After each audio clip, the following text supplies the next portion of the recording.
Estamos muy pendientes todos de conocer detalles sobre una masacre muy dolorosa que ayer mencionamos aquí en Caracol Radio, la masacre de Andes en Antioquia. Perdón. Señor Ministro de Defensa, muy buenos días, ¿cómo está? Gustavo, muy buenos días, un saludo especial para usted, a sus compañeros de la mesa de trabajo y a toda la audiencia de Caracol. Ministro, entiendo que ustedes ya tienen identificados a las personas que habrían ordenado esta masacre en Andes en Antioquia. ¿Cuáles son los detalles del accionar de esta gente? ¿Cómo supieron ustedes y qué más viene en este sentido, ministro? Gustavo, es muy importante tener el contexto de lo que sucedió ayer en Andes.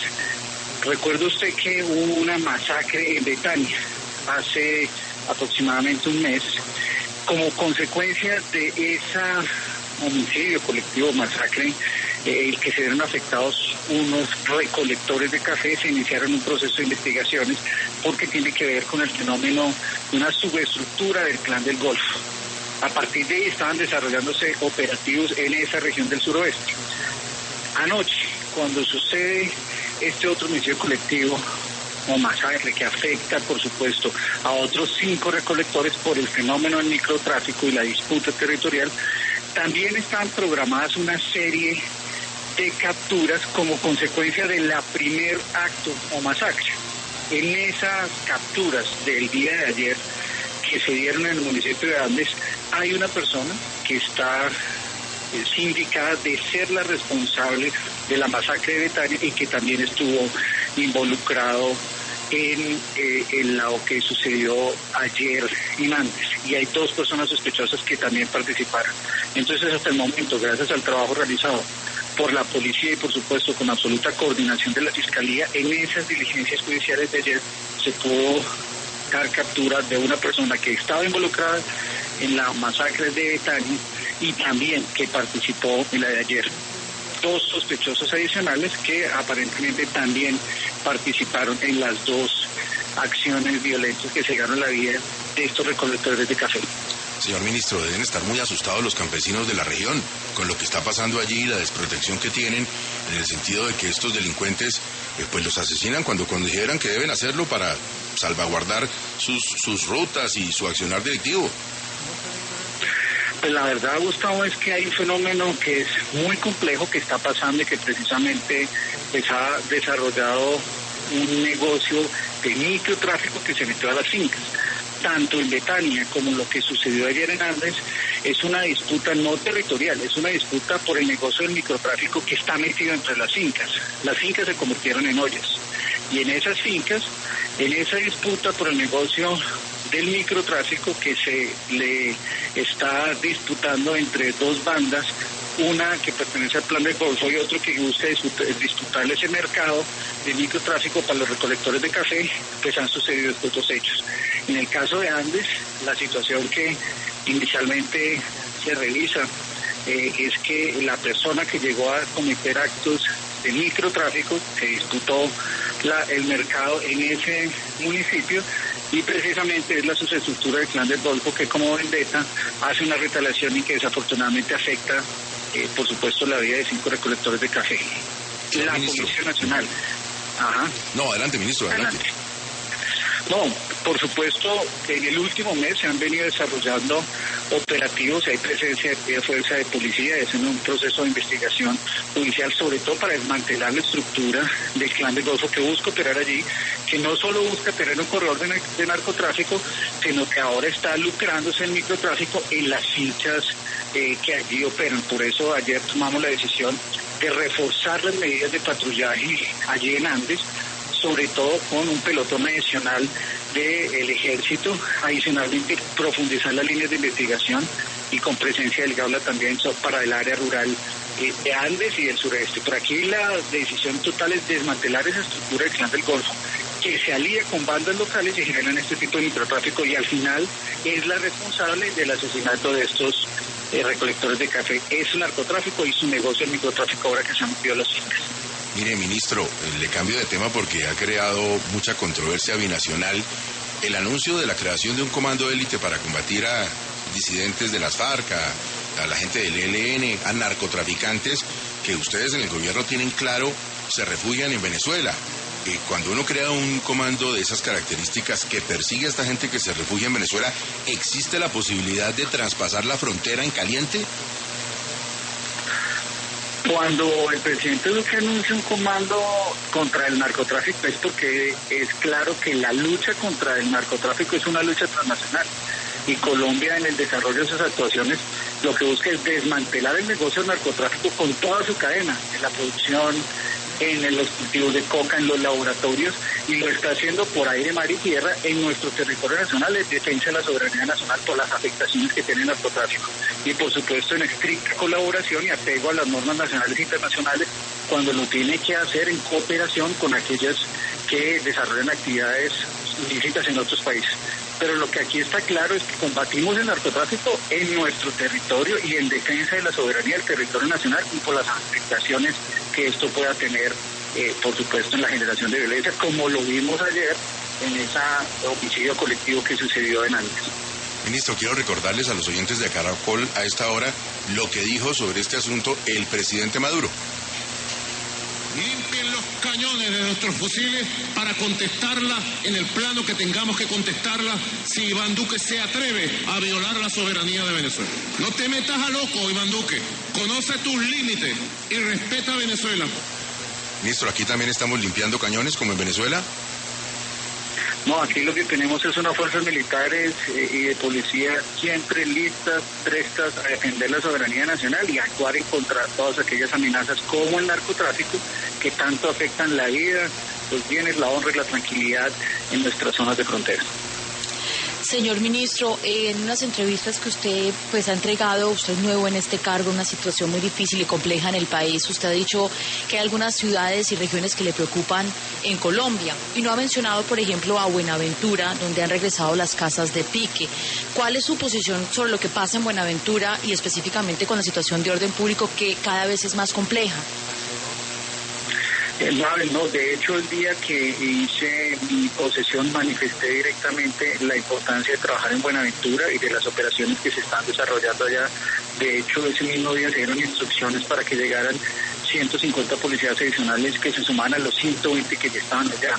Lo que sucede en Buenaventura es una situación muy compleja y nuevamente tiene que ver con el narcotráfico. Ahí hay una banda de la local que ha buscado manejar el negocio y la salida del narcotráfico y en su disputa de liderazgos cuando uno de estos cabecillas fue llevado a la cárcel y los otros quisieron robarles el mercado y esa disputa pues ha generado la situación que se generó en los últimos 20 días. Esta banda se divide en dos, allí lo que había es una presencia de fuerzas militares, primero de policía, luego de fuerzas militares, han habido patrullajes en las zonas de los palafitos desde hace 5 o 6 días básicamente ya han habido allanamientos. Hoy hay más de 96 personas capturadas que pertenecen a estas bandas. Se ha venido recuperando la tranquilidad, pero somos conscientes que es necesario profundizar esos mecanismos de seguridad y acabar de desmantelar ese negocio narcotráfico que afecta a Buenaventura y por supuesto acompañar con la inversión social que se tenga que hacer para trabajar con los jóvenes especialmente. Ministro, el hecho de, digamos, que haya esta explosión de narcotráfico, de microtráfico, de que se esté utilizando las fincas y las zonas rurales, como usted lo dice, para procesar y para convertirlas en ollas, hace inevitable el uso de la aspersión por glifosato como una de las armas importantes para combatirlo. Precisamente lo que alimenta la violencia es el narcotráfico y lo que hace crecer el poder del narcotráfico es que entre más hectáreas de cultivos ilícitos tengamos. ¿Qué es necesario hacer? Y es en lo que estamos trabajando en el gobierno nacional, es en lograr disminuir esas hectáreas. ¿Cómo lo estamos logrando? Primero, con erradicación manual. El año pasado 130.000 hectáreas erradicadas manualmente por nuestras fuerzas militares y policías. En segundo término, con programas de desarrollo alternativo que viene impulsando el gobierno nacional, particularmente de sustitución de cultivos por cacao, por café. Pero lo tercero, allí donde sea necesario, se aplicará la aspersión con precisión, cumpliendo los 6 requisitos de la Corte, una aspersión por precisión que se aplicará en zonas específicas, como ha sido señalado, que tiene un plan de manejo ambiental, que también tiene un estudio que verifica las condiciones de salud, que hace seguimiento y que pues espera particularmente ser aplicada donde hoy es posible y que ha sido habilitado por las decisiones judiciales. Estamos hablando con el señor ministro de Defensa, Diego Molano Espinosa. Lo escucha el ministro. Ministro, buenos días. Ministro, es que a propósito de la pregunta que le hacía a Darcy, el decreto, y lo contamos ayer acá, para comenzar eventualmente, si la Corte lo permite, con la fumigación, ya lo publicó el gobierno, pero la Corte ha sido reiterativa en decir que solo se puede fumigar si se establece que la sustitución voluntaria ha fracasado. Y si usted le pregunta al consejero Emilio Archila, dice que ha sido un éxito. Entonces, ¿cómo se va a surtir eso? Porque la única forma de fumigar es que haya fracasado, pero el gobierno dice que ha sido exitosísima. Entonces, ¿cómo se surte eso? Porque hay unas zonas del país sobre las cuales el avance de los cultivos ilícitos aún es compleja y es necesario actuar en esa medida. Allí donde se están desarrollando las acciones, en donde es posible hacer desarrollo alternativo, esa es la prioridad y así ha venido funcionando el programa y así se aplicará la posibilidad. Aquí en las otras zonas donde no ha funcionado la erradicación manual, donde no ha funcionado y no ha prosperado el desarrollo alternativo, por supuesto se aplicará la expresión con las condiciones señaladas. Por supuesto no podrá ser áreas donde hay una reserva natural, por supuesto no podrá ser en aquellas donde ya hay acuerdos individuales de desarrollar programas alternativos. Es allí donde se aplicará y será una expresión de absoluta precisión con control en los temas ambientales y por supuesto con garantías de que se aplicarán esos criterios que ha señalado la Corte Constitucional. Ministro, buenos días. ¿Tiene el Gobierno Nacional alguna información adicional o Cuba sí la ha reportado con relación a esa supuesta alerta de un posible atentado de la guerrilla del ELN en Bogotá? Lo que tenemos absolutamente claro es que el ELN es una organización narcoterrorista y criminal que cometió atentados terroristas como el que enlutaron y nos dolió a todos los colombianos en la Escuela General Santander. La información entregada por el gobierno de Cuba, la Cancillería, es una información general sobre un supuesto atentado en la ciudad de Bogotá, sobre la cual buscamos recabar más información y no fue entregada más información que esas líneas generales. Sin embargo, por supuesto, la inteligencia de nuestras fuerzas militares y policía recibió esta información, la valoró y no es nada diferente a lo que ya nosotros sabemos en Colombia, que este grupo siempre ha pretendido perpetrar atentados terroristas y lo ha hecho y lo ha materializado y sobre los cuales siempre se han tenido planes de acción y prevención por parte de nuestras fuerzas militares y de policía.